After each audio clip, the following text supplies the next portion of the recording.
Hello and good evening and welcome to News First Primetime News live on TV1. I'm Shahin Durong-Pati. A very good evening. I'm Mahina Bongzo. Here's a look at your headlines for tonight.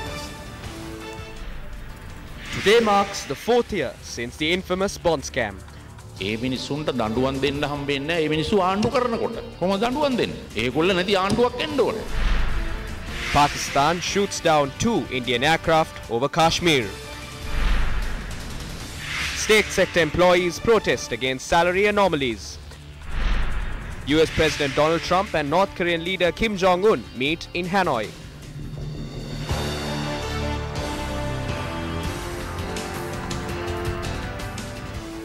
Today marks 4 years since the infamous bond auction of the 27th February 2015. 4 years ago, the Central Bank of Sri Lanka under Governor Arjuna Mahendran advertised a bond of 1 billion rupees for 30 years. When the auction closed, the governor decided to take up 20 times that value, 20 billion rupees. In the face of opposition from central bank personnel, he decided to reduce that to 10 billion rupees. As public concern grew and the media interest reached new levels, Prime Minister Wickremesinghe decided the matter was worthy of his interest and intervention. On the 17th of March 2015, he made a speech in Parliament. I insisted on a public auction because private placements have led to corruption and lack of transparency. He appointed his own committee, the Pitipana Committee, to investigate the matter, and the former governor was cleared of any wrongdoing. On the day the new Gunasekara Corp report was to be tabled in Parliament, fortuitously for those involved in the bond scam, Parliament was dissolved on the 26th of June 2015. A notable feature of the Corp report was that Arjuna Mahendran under oath stated that he had only followed the Prime Minister's instructions. 3 months after parliamentary elections, Sunil Handunetti was appointed as chairman of Corp. October 2016, the UNP members of Corp signed off the report but added footnotes challenging some of the conclusions of the Corp report. 27th January 2017, President Sirisena appointed a Presidential Commission of Inquiry to look into the issuance of bonds from February 2015 through to 31st March 2016. 30th December 2017, the Presidential Commission delivered the report to the President, who sent it to the Attorney General's Department. The Commission of Inquiry had recommended to institute legal action against those accountable. To this effect, a notice has been issued on Arjuna Mahendran. However, efforts to locate Mahendran in Singapore have failed. Arjun Aloysius and Kasun Palisena were detained at the Colombo Remand Prison for almost 10 long months and were released this year. While the wrongdoers are yet to be brought to justice, a few among them even govern the country. While the public should never forget this financial crime, white-collar thieves should be brought to justice to ensure such crimes will not repeat. 4 years since the central bank bond scam. Do they think the people are deaf, blind or stupid? The General Secretary of the United National Party expressed the following views regarding the central bank bond scam following a working committee meeting held today.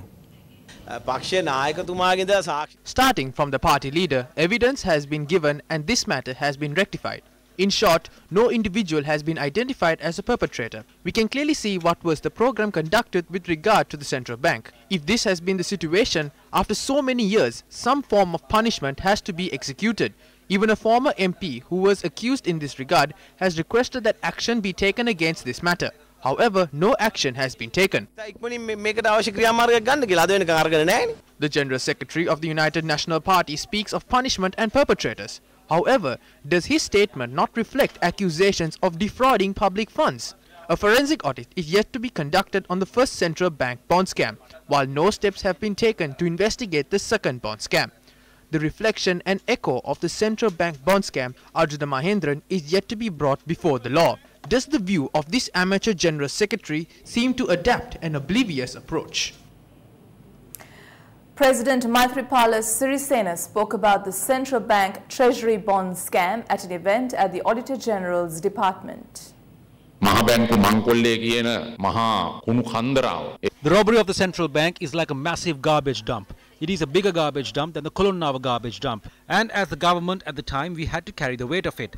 I appointed a presidential commission immediately and revealed the faces of the perpetrators to the country. How can one punish them when they are the ones governing the country? A government without them should be established, or they should be changed. And that has not happened. There should be a government capable of bringing Arjuna Mahendran back. That is the real situation here. The forensic audit is a clear recommendation. I am not sure if it is done yet, but it has not even started yet. How long did it take for the Bribery Commission to change a sentence to punish the perpetrators? I asked them as to why this is not being taken up. They approved it again just because they had no other option. Like I appointed a committee to look into the frauds and corruption behind the garbage dump, which is the bond scam, about 3 weeks ago I appointed a committee to look into the fraud and corruption that has taken place within this government. There are thousands of complaints now. The judges will look into that. In the investigations carried out by the working committee in the parliament on the central bank, what did the MPs of the government who were also part of the working committee ask the Auditor General when he came to give evidence? They did not ask about the audits of the central bank. They asked about his educational qualifications. Are you suitable for the position of Auditor General? That is what MPs of the government asked the Auditor General. The President expressed these views at the event to commemorate the 61st anniversary of the Sri Lanka Audit Services. President Maithripala Sirisena, the Auditor General, Speaker and the Chairman of COPE, Sunil Handunetti, attended the event. 4 years ago, on a day like today, we were burdened with the bond scam. Now it is 11:15. It is at a time like this, the calling of bids was halted. Although the COPE report was presented and the President appointed a commission, we still have not been able to punish the guilty. Even though the extradition law is not considered, the former governor has fled the country. We have failed to bring him before the law. There are many more connected to this roaming freely. This is the harsh reality. Also, the people of this country know how the members of COPE were influenced and the impact it had on the Auditor General when these crimes were brought to light. The Voice Against Corruption organization gathered opposite the Presidential Secretariat, alleging that those responsible for the bond scam are still at large. The group of protesters demanded that details included in the report submitted by the Presidential Commission to inquire into the issuance of Treasury bonds be revealed to the public.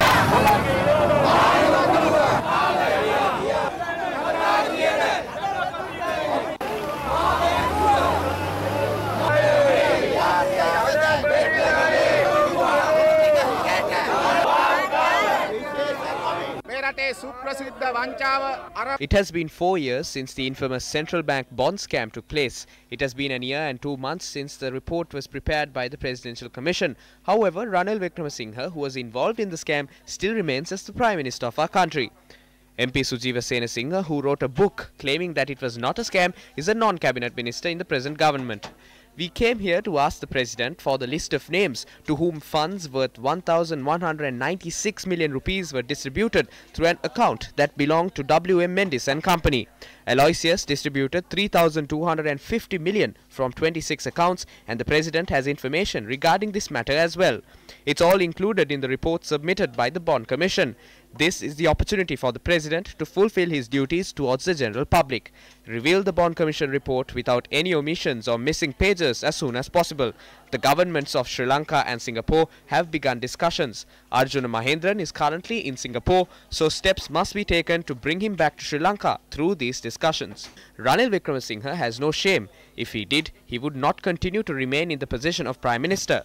It was not a United National Party meeting at the central bank. UNP Chairman Minister Malik Samaravikrama, UNP Secretary Kabir Hashim and Assistant Leader of the UNP Ravi Karunanayake visited the central bank to plan the scam with the intention to procure funds for the UNP. Ultimately, these funds were distributed to groups across the country, including members of the opposition.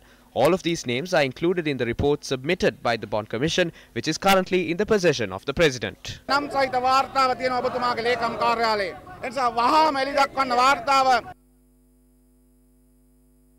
Meanwhile, the National Freedom Front held a silent demonstration opposite the central bank today.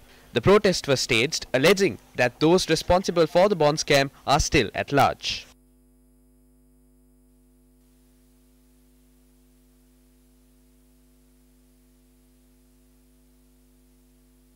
The interest rates have gone up and the businesses have collapsed. The entire economy has collapsed. A presidential commission was appointed and now a report also has been prepared. These thieves should be immediately arrested. The loss should be recovered. Why isn't Arjuna Mahindran arrested? The law is not being implemented.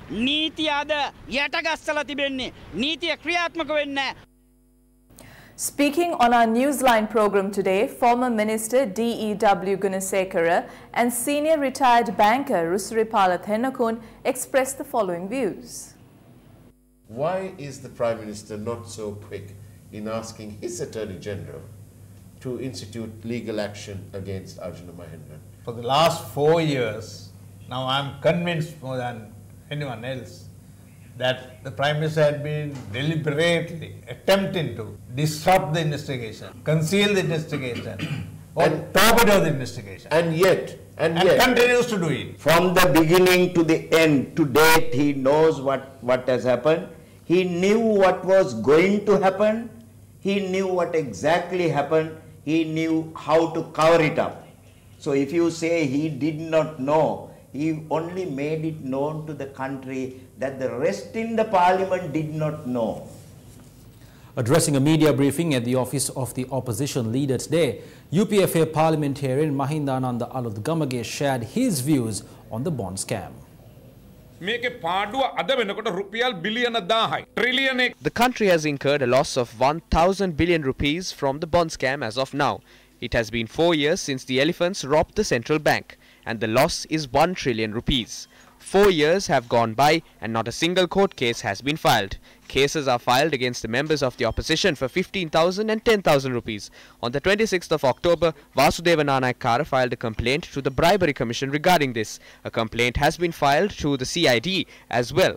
Tomorrow we will file a complaint to the Special Presidential Investigation Commission as well.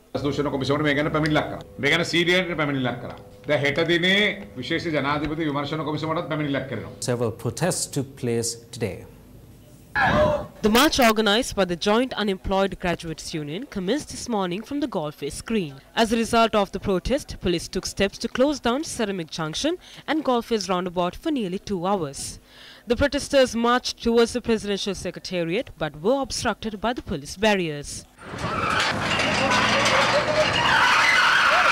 Subsequently, police allowed several representatives of the Joint Unemployed Graduates Union to hold discussions with officials from the Ministry of Finance. What they said was they will allocate money from this year's budget. The budget will be presented on the 5th of March. After assessing how much money is allocated, if it is favourable for us, we will call off the protests. But if it is not a budget that is favourable for us, the very next day we will commence protests. Elsewhere, the Association of Public and Provincial Public Management Assistant Service Employees held a demonstration obstructing Lotus Road in Colombo. They engaged in the protest citing 13 demands including pay hikes. An excess of 1,000 employees from across the island joined this protest. While the police had obstructed the protesters from entering the Presidential Secretariat, several employees representing the trade union were allowed to meet with the President in the evening.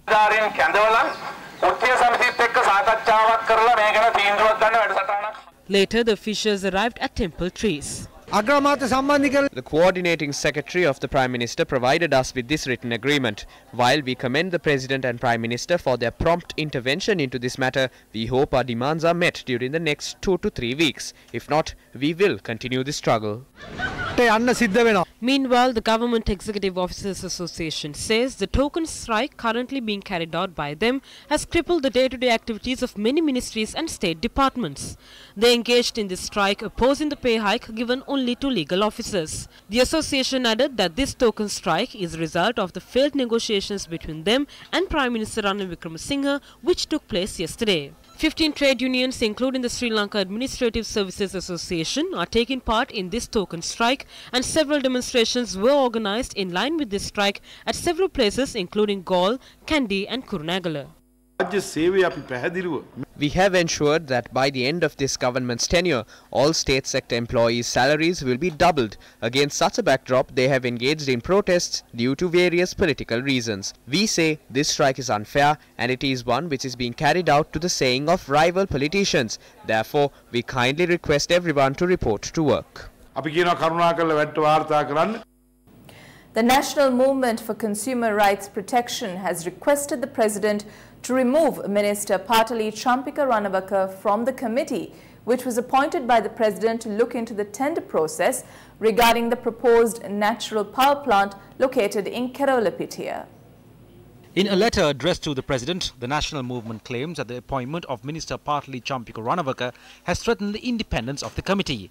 The letter also states that the minister had obtained services to renovate his residence several years ago from LTL Holdings, which is the parent company of Lakdanavi Limited, a direct bidder for the relevant tender. The National Movement also claims that a separate room for meditation has been constructed for Minister Ranawaka at the Lakdanavi power plant located in Kerawalapitia. The movement highlights that the minister's representation in the committee has created a conflict of interest. Meanwhile, the movement has also requested that Minister Champika Ranawaka be removed from his position due to several allegations levelled against him regarding coal power plants. The letter further requests that the ministerial position be replaced with another individual apart from Minister Sagala Ratnayaka. 5 police officers attached to the Southern Province Special Investigations Unit who are evading arrest over the abduction and assassination of 2 Ratgama businessmen have been barred from overseas travel. Court ordered detectives to hand over the mobile device of IP Nishantha De Silva, currently in remand custody, to the government analyst and obtain a report.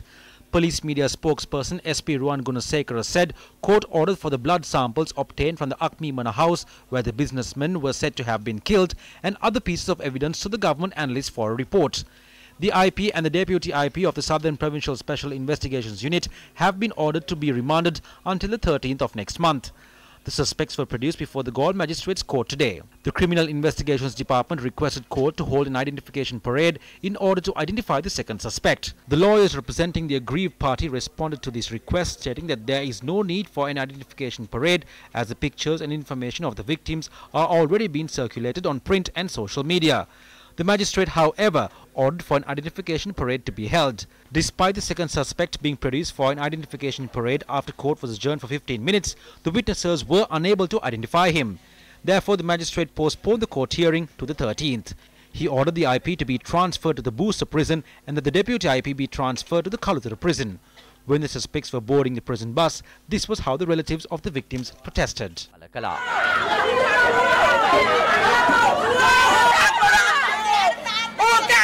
Newsfirst Allianz Platinum Awards 2018. I have performed my best as a para-athlete. I have come this far because of my mental and physical strength. I am sure that I will win this year's Platinum Award. I am Chaminda Sampath Hettiarachchi. Sports First Allianz Platinum Awards 2018. And that's a wrap from all of us here at the Newsfirst English News Desk. Thank you very much for joining us. I'm Mahina Bongzo. And I am Shahin Jurangpati. Good night and take care.